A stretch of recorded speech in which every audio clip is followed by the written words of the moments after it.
નમસ્કાર મિત્રો, દેશ અને દુનિયા તેમજ ગુજરાતના મહત્વના સમાચારમાં આપનું સ્વાગત છે। આજના મહત્વના સમાચાર મેળવવા માટે વિડીયોને અંત સુધી જોતા રહો। સૌથી પહેલા આવા જ સમાચાર મેળવવા માટે આ ચેનલને સબસ્ક્રાઇબ કરવાનું ના ભૂલતા। ત્યારબાદ સમાચારમાં આગળ વાત કરીએ તો જોઈએ મહત્વના ખેડૂત સમાચાર। તો ફરીવાર ખેડૂત સમાચાર ઉપર એક નજર કરીએ તો મગફળી, મગ, અડદ, સોયાબીન બાદ હવે સરકાર દ્વારા કાલથી ટેકાના ભાવે ડાંગર, બાજરી, જુવાર, મકાઈ અને રાગીની ખરીદી ચાલુ કરવામાં આવશે। તો વિગતવાર માહિતી જોઈએ કે સરકાર દ્વારા કયા કયા ધાન્ય પાકોની ખરીદી કરવામાં આવશે ટેકાના ભાવે। તો વિગતવાર માહિતી જોઈએ અને 31 જાન્યુઆરી સુધી ટેકાના ભાવે ખેડૂતો પાસેથી સીધી ખરીદી કરવામાં આવશે। આવી જાહેરાત રાજકોટમાં કૃષિ મંત્રીએ કરવામાં આવી હોવાથી આ વિડીયોને તમામ ખેડૂત મિત્રો સુધી શેર કરો, જેથી કરીને 31 જાન્યુઆરી સુધીમાં તમામ ખેડૂત મિત્રોએ જે પોતાને અનાજ પકવ્યું હોય છે તે ટેકાના ભાવે વેચી શકે। તો વિગતવાર માહિતી જોઈએ કેટલા ટકા સરકાર ખરીદી કરશે અને એનો શું ભાવ તાલ નક્કી કરવામાં આવ્યો છે। તો 2 સપ્તાહ પહેલા મગફળી, અડદ અને સોયાબીનની ટેકાના ભાવે ખરીદી શરૂ કરવામાં આવી હતી। તો હવે 24 નવેમ્બરથી ડાંગર, બાજરી, જુવાર, મકાઈ અને રાગીની પણ રાજ્ય સરકાર દ્વારા ખરીદી કરવામાં આવશે તેવી જાહેરાત કરવામાં આવી છે અને આ જાહેરાત કૃષિ મંત્રીના હસ્તે એટલે કે કૃષિ મંત્રી દ્વારા કરવામાં આવી છે। તો વિગતવાર માહિતી જોઈએ તો ખેડૂતોએ ભલે સરકાર એવું ઈચ્છતી હોય કે આ ટેકાના ભાવથી ખેડૂતોને સહાય પૂરી પાડવામાં આવશે, પરંતુ આ એક સરકારની ગુલામબાગો પોકારતી હોય તેવું લાગી રહ્યું છે। પરંતુ ખેડૂતોએ મગફળી સહિતની પોતાની ઉપજ છે જે નીચા ભાવે બજારમાં વેચવી પડી હોવાથી આ કિસ્સો સૌરાષ્ટ્રમાં સામે આવી રહ્યો છે। તો મિત્રો, હાલમાં જે માવઠું થયું છે જેના કારણે ખેડૂતોની મગફળી પલળી ગઈ છે, ખૂબ મોટા પ્રમાણમાં નુકસાની ગઈ છે।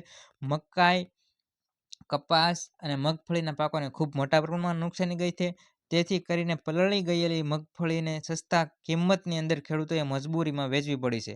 ત્યારબાદ વિગતવાર માહિતી જોઈએ તો ગુજરાત સરકાર દ્વારા નિયત કરાયેલ ખરીદ કેન્દ્રો પરથી આગામી તારીખ, મિત્રો ખાસ કરીને યાદ રાખી લેજો, આ તારીખ 31 જાન્યુઆરી સુધી ટેકાના ભાવે ડાંગર, બાજરી, જુવાર, મકાઈ, રાગીની ખરીદી કરવામાં આવશે। છેલ્લી તારીખ 31 છે અને 31 તારીખ સુધી જ આ જે ધાન્ય પાકો છે તેની ખરીદી ટેકાના ભાવની ખરીદી સરકાર દ્વારા કરવામાં આવશે। બીજી તરફ સામે આવતી ફરિયાદો અનુસાર હાલમાં ટેકાના ભાવે મગફળીની ખરીદી ભલે થઈ રહી હોય, પરંતુ ખેડૂતોએ પકવેલી તમામ નહીં, સરકાર નિયત કરેલો જથ્થો જ ખરીદી શકશે। બાકીની મગફળી સસ્તા ભાવે ખેડૂતોએ જાહેર બજારમાં વેચવી પડે છે। વળી પલળી જવાના કારણે ગુણવત્તા થોડી નબળી પડવા ખરીદ કેન્દ્રો પરથી મોટા પ્રમાણમાં મગફળી રિજેક્ટ થઈ રહી છે। આવી મગફળી છૂટક બજારમાં વેચવા સિવાય ખેડૂતો પાસે કોઈ છૂટકો નથી। વળી ગઈકાલે સામે આવેલા આંકડા અનુસાર 13 દિવસની અંદર જો વાત કરીએ તો 2.13 લાખ ટન મગફળીની ખરીદી થઈ છે। આંકડાઓ જોતા કેન્દ્ર દીઠ દરરોજ માંડવીની વાત કરીએ તો માંડ 26 ખેડૂતોનો વારો આવી રહ્યો છે। તો મિત્રો, એક દિવસની અંદર 26 ખેડૂતોનો વારો આવી રહ્યો છે। આજે મગફળીની અંદર જે અત્યારે ખરીદી ચાલુ છે તે વિશેની માહિતી છે। તો આમાં સરકારે જાહેર કરેલી સહાય યોગ્ય રીતે ખેડૂતો સુધી પહોંચી શકતી નથી। ખરેખર મિત્રો, જે સરકાર દ્વારા જાહેરાત તો કરવામાં આવી છે કે મગફળીની ખરીદી કરશું 1400 કે 1450 જેવા કંઈક કિંમત નક્કી કરવામાં આવી છે, પરંતુ એક દિવસની અંદર ફક્ત ને ફક્ત 26 ખેડૂતોનો જ વારો આવે છે। આથી સમગ્ર જે ગુજરાતના જે સમગ્ર ખેડૂતો છે તેમને કઈ રીતે ટૂંકા સમયની અંદર તેઓ વેચાણ કરી શકે, આ ખૂબ સમજવા જેવી બાબત છે। અને મિત્રો, ખાસ કરીને આ વિડીયોને શેર કરો, જેથી કરીને 31 જાન્યુઆરી સુધી જે કૃષિ મંત્રીએ નિવેદન આપ્યું છે, કૃષિ મંત્રીએ જાહેરાત કરી છે કે 31 તારીખ સુધી ડાંગર, બાજરી, જુવાર, મકાઈ અને રાગીની ટેકાના ભાવે ખરીદી કરવામાં આવશે। તો તમામ ખેડૂત મિત્રો 31 જાન્યુઆરી પહેલા આની વ્યવસ્થા કરી શકે। ત્યારબાદ સમાચારમાં આગળ વાત કરીએ તો જોઈએ ચૂંટણી કાર્ડને લઈને સૌથી મોટા સમાચાર। મિત્રો, ગુજરાત સરકારની તમામ નાગરિકોને અપીલ પણ કરવામાં આવી છે અને કાયદેસરની કાર્યવાહી માટે પણ તેમને ચેતવણી પણ આપવામાં આવી છે। તો જાણીએ જે ચૂંટણી કાર્ડની કામગીરી અત્યારે જે ચાલુ છે તે વિશેની સંપૂર્ણ વિગતવાર માહિતી। તો મિત્રો, તમામ નાગરિકો જે ગુજરાતના છે તેમને તમામને અપીલ કરવામાં આવી છે કે એકથી વધુ ચૂંટણી કાર્ડ જો તમારી પાસે હોય તો એક ચૂંટણી કાર્ડ કાયદેસરનું રદ કરાવી નાખો અને તમારું જે પ્રોપર એડ્રેસ હોય તે એક જ ચૂંટણી કાર્ડ તમારી પાસે હોવું ફરજિયાત બને છે। સમાચારમાં વિગતવાર વાત કરીએ તો ગુજરાતની અંદર હાલ ઘરે ઘરે BLO જઈને તમારી ચૂંટણી કાર્ડ વિશેની માહિતી ભરી રહ્યા છે. એક ફોર્મ ભરી રહ્યા છે. તેમાં તમારો પાસપોર્ટ સાઇઝનો ફોટો લગાડવાનો આવે છે અને તે ફોર્મ ભરી રહ્યા છે. ત્યારબાદ તેઓ ઓનલાઈન સબમિટ કરી આ પ્રક્રિયા પૂર્ણ કરી રહ્યા છે. જો તમારી પાસે એકથી વધુ ચૂંટણી કાર્ડ છે તો તમે દેશદ્રોહના ગુનામાં કાયદેસરના ગુનેગાર બનો છો અને તે ગુના હેઠળ કલમ નંબર 17 અને 31 મુજબ તમે કાયદેસર ગુનેગાર બનો છો. અને તેના માટે કેટલી સજાની જોગવાઈ છે તો વિગતવાર માહિતી જોઈશું. તો ભારતમાં દરેક નાગરિકને માત્ર એક જ માન્ય મતદાન કાર્ડ રાખવાની પરવાનગી આપવામાં આવી છે. જો કોઈ વ્યક્તિએ બે અલગ અલગ સરનામા અથવા તો રાજ્યોની અંદર મતદાર યાદી એટલે કે ચૂંટણી કાર્ડ ધરાવે છે, અલગ રાજ્યોની અંદર અલગ અલગ ઓળખાણ ધરાવે છે, તો તેવા વ્યક્તિઓ ગુનેગાર બને છે.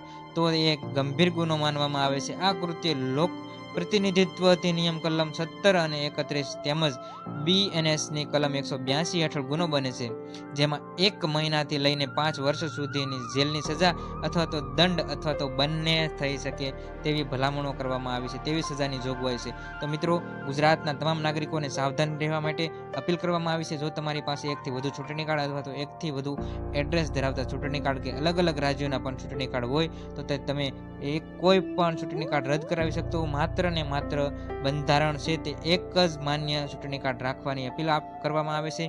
તો આવા તમામ જે મિત્રો હોય છે તેવા તમામ નાગરિકો એકથી વધુ ચૂંટણી કાર્ડ ધરાવતા હોય તો તે ગુનેગારને પાત્ર બને છે. તો તેવા તમામ ચૂંટણી મથકો જે અત્યારે BLOની કામગીરી ચાલુ છે, જે ઘરે ઘરે આવીને ચૂંટણી વિષયક નોંધણી પ્રક્રિયાની માહિતી એકઠી કરે છે. તો તમારે જો તમારી પાસે ચૂંટણી કાર્ડ હોય તો એક રદ કરાવી દેવાનું રહેશે. અને જો આવું નહીં થાય અને જો ગુનો સાબિત થશે તો તમારા ઉપર કાયદેસરની કાર્યવાહી કરવામાં આવશે.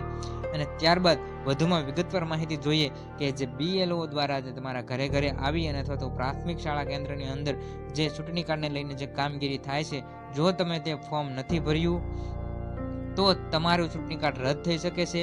એટલા માટે ફરજિયાતપણે જે ચૂંટણીની નોંધણી પ્રક્રિયા છે ચૂંટણી કાર્ડને લઈને જે અત્યારે BLO જે શિક્ષકગણ કરી રહ્યા છે, તમામ ગુજરાતના નાગરિકોએ તે પ્રક્રિયામાં ભાગ લેવો અને તમામ ચૂંટણી કાર્ડ લક્ષી માહિતી જે BLOને તમામ પૂરી પાડવી અને તેમને સહભાગી થવું. જો તમે આ ચૂંટણી કાર્ડના જે અત્યારે ફોર્મ ભરવાના ચાલુ છે તે નથી ભર્યા તો તમારું ચૂંટણી કાર્ડ રદ થઈ શકે છે.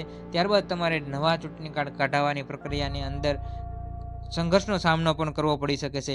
એટલા માટે અત્યારે જે તમારા ગામ અથવા તો તમારા ઘર સુધી જે BLO આવે છે તો તેમને સંપૂર્ણપણે તમે માહિતી આપો અને તમે તે ચૂંટણી કાર્ડ જે તમારું જે પ્રોપર હોય છે તે કઢાવવા માટે સહભાગી બનો. જો આવું નહીં કરો તો તમારું ચૂંટણી કાર્ડ જે છે તે રદ થઈ શકે છે. અને એકથી વધુ ચૂંટણી કાર્ડ જો તમારી પાસે હશે તો તે કાયદેસરનો ગુનો બને છે. 1 વર્ષ 1 મહિના કે 5 વર્ષ સુધીની જેલ અથવા તો દંડની જોગવાઈ કરવામાં આવી છે. એટલે મિત્રો, એકથી વધુ જો તમારી પાસે ચૂંટણી કાર્ડ હોય તો સાવધાન થઈ જાજો અને કોઈ પણ એક જ માન્ય ચૂંટણી કાર્ડ તમારી પાસે હોવું જોઈએ. તો મિત્રો, મહત્વના ખેડૂત સમાચાર તેમજ સરકારની વિવિધ યોજનાઓ વિશેની માહિતી સૌપ્રથમ મેળવવા માટે ગુજ્જુ માસ્ટર ન્યૂઝ ચેનલને સબસ્ક્રાઇબ કરો અને ચેનલ સાથે જોડાઓ.